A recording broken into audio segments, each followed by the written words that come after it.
Good morning everyone and welcome back to my channel English Literature. Shakespeare's sonnets. We have started discussing about Shakespeare's sonnets and we completed Shakespeare's sonnet in general, then sonnet number 15, 16 and today we will talk about sonnet number 17. Now in sonnet 15, the theme was the age-old theme, the all-common theme, that is the power of verse. It was in sonnet number 15. You have to go through the Elizabethan period folder and then you will find there Shakespeare sonnet, sonnet number 15. So read sonnet number 15, watch it, and then sonnet number 16. Sonnet number 16 is about the theme progeny. And sonnet 17 is the continuation of the same theme. You must go through Shakespearean sonnet in general from the Elizabethan folder and then you will go through Shakespearean sonnet number 16 and then it will be more easy for you to understand sonnet number 17. Okay. As a further argument against mere poetic immortality, the poet insists that if his verse displays the young man's qualities in their true splendor, later ages will assume that the poems are lies, and the poet is a liar. However, if the young man leaves behind a child, he will remain doubly alive in verse and in his offspring.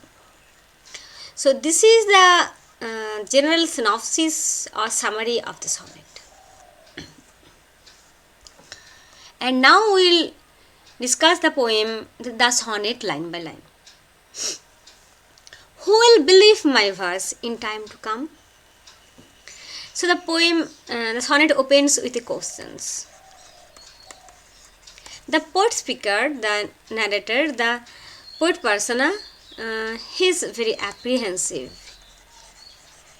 He is apprehensive of the fact. What? He is apprehensive of the fact that in future time, the future generation may not believe in his verse. If it were filled with your most high desert, so the question starts in the first line and the question stops here. If it were filled with your most high deserts. What is deserts? The sweets that we eat at the end of the large meal. Here deserts mean the most important or great the qualities, the best qualities, the merits. So who will believe? No one will believe me. Though yet heaven knows it is but as a tomb. The poet writes verse praising the youth and glory of his friend, but they will be considered as a mere tomb, not the proper description. So what does it mean? It means the collection of verse. They will be considered just as a tomb. So no mere significant. Which hides your life and shows not half your parts. Here your life means the essence or originality of you. Who is you in original? You are dead, you are buried. And now whatever I have written, it will not be believed by the future generation. So this is the main concern of the poet speaker. The essence, the originality,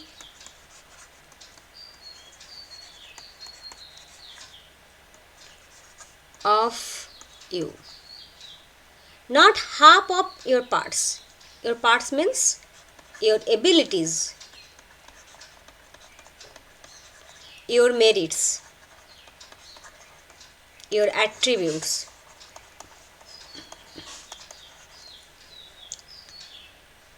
So the poet's verse not only gives an incomplete image So the image is not complete, half, not the full image, only the half.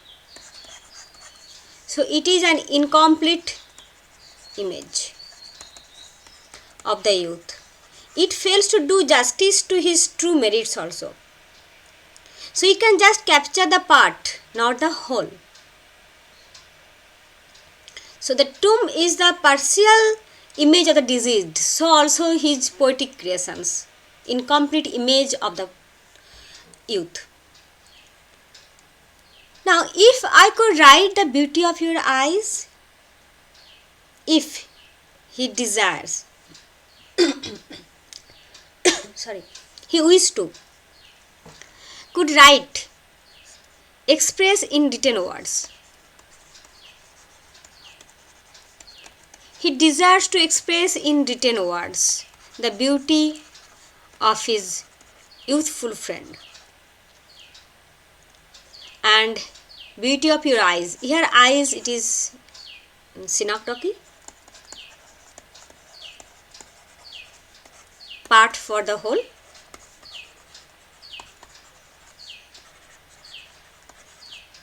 Here beauty of the eyes means beauty of the person.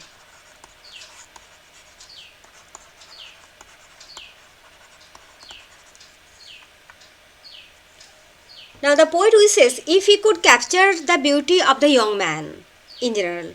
It is not in particular part of. It is not possible for him to do so. And in phrase numbers, number all your grace. Here is Shakespeare. The use of words. Pun. Now, and in phrase numbers. Phrase numbers means you can mean it as the sonnet, the current style of verse, contemporary style of verse, such as sonnet. And phrase numbers means here metrical numbers. Why they are phrase? They are phrase in the sense they are not old form, they are contemporary, they are new. And here number, it is a verb. Here this number is noun, this number is verb, it means capture, write down. And in phrase numbers, number all your graces. The poet persona cannot capture all the graces of the young man. Graces means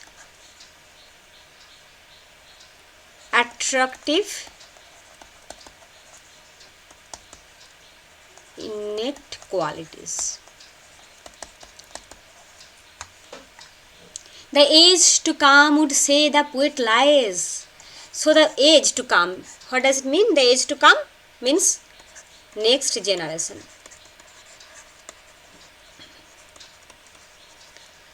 The future generation. The future generation. The future generation would say this poet lies. That the poet is a liar. They will not believe. The future generation will not believe what the poet has said. They will not believe the poet's written words. The poet person, the future man who will read the verse praising the youth, will assume the poet is lying. He is just presenting a false picture of the youth. The poet is exaggerating. He is a liar. Such heavenly touches never touched earthly faces. Such heavenly touches means the beauty, the glory. Such heavenly touches never touched earthly faces. So when the poet speaker will describe his friend's beauty, the future generation will not believe him. That any earthly being can be the owner of such heavenly grace and qualities. Here earthly faces refers to the mortal beings. And who is the mortal being? The poet's friend, the youth, the young man. He is the representative of earthly faces. So the future men will not believe that. They will not believe that any earthly being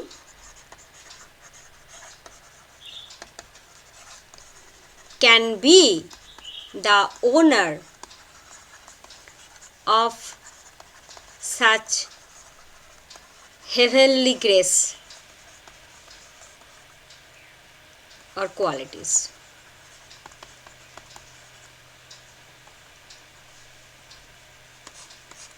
Heavenly touches means heavenly qualities. Description of heavenly merits. This will not be believed by the future generation. So should my prayers yellowed with their age. My papers. So should my papers. So my papers, it is metonymy. Papers refers to the verse. My papers refers to my verse. So with the time, passing of time, the pages of the poet will be get yellowed. Be scorned like old men of less truth than tongue.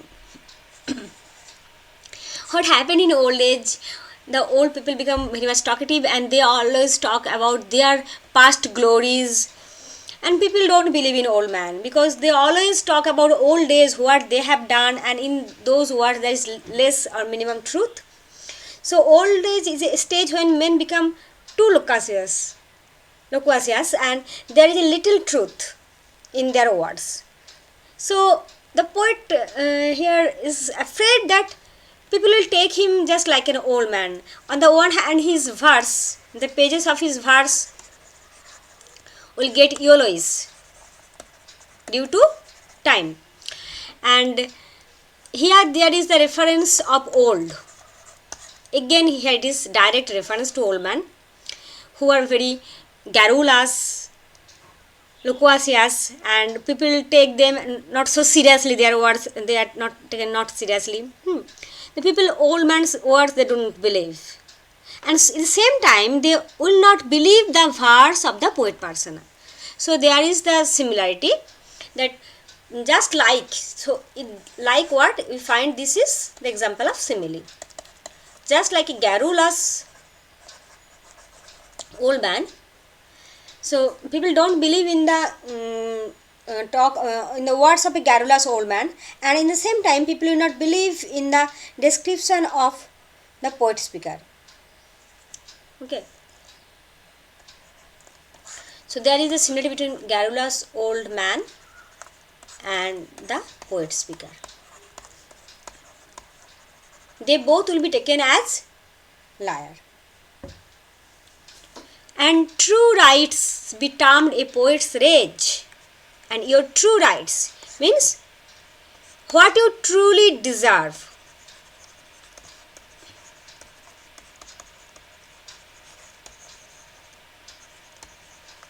What you truly deserve. Your qualities. Your true rights be termed as a poet's rage, means poetic frenzy.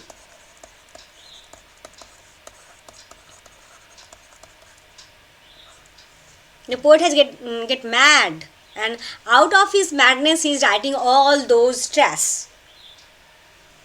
So they will think like this.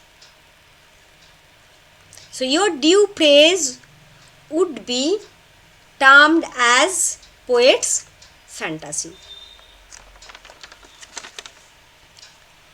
Though the poet will write in real terms, no one will believe those words. And stretched meter.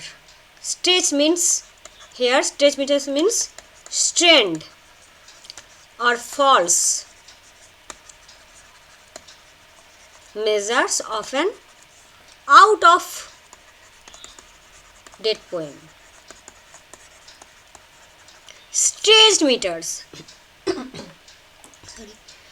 strained or false measures of an out-of-date poem, of an antique song. Antique means old. So this recurrent use of this theme of old. So they will be granted as a fourth strains of an old song, not the real due of the youth. But was some child of yours alive that time? So there is one hope, the child, that theme of progeny. If some child of yours remain alive, that time refers to age to come, future generation. If you have a child, then you will be alive in him. You should live twice. It is very important. Why twice? Double life. Why? Twice. Number one, through progeny, through your child own creation, and number two, through my verse. So you will be doubly alive in your progeny and in the verse of the poet personal. Okay. So I think I can explain the poem, the sonnet to you. But even then, if you have any queries, you can ask me. Thank you.